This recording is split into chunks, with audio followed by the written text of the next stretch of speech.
এই পৃথিবীতে আমি আমার জীবনে দুই ধরনের মানুষ দেখেছি। দুই ধরনের মানুষ। এক ধরনের মানুষ হলো যারা ভালোবাসার মানুষের জন্য ফ্যামিলিকে ছেড়ে দিয়েছে। আরেক ধরনের মানুষ হলো যারা ফ্যামিলির জন্য ভালোবাসার মানুষকে ছেড়ে দিয়েছে। কিন্তু এখানে পার্থক্য কি জানেন? পার্থক্য শুধু এটাই যে যারা হচ্ছে ফ্যামিলির জন্য ভালোবাসার মানুষ ছেড়ে দিয়েছিল, তারা কখনো হচ্ছে ভালোবাসার মানুষকে পায় নাই, সুখ পায় নাই, শান্তি পায় নাই।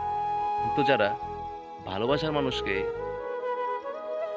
পাওয়ার জন্য ফ্যামিলিকে ছেড়ে দিয়েছিল, তারা কিন্তু সুখও পেয়েছিল, ভালোবাসাও পেয়েছিল, এবং একটা সময় গিয়ে হচ্ছে দুইজনের ফ্যামিলি রাজি হয়ে গেছিল।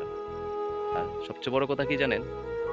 একবার যদি হচ্ছে ভালোবাসা হারিয়ে যায়, সেটা আর কখনো ফেরত পাওয়া যায় না।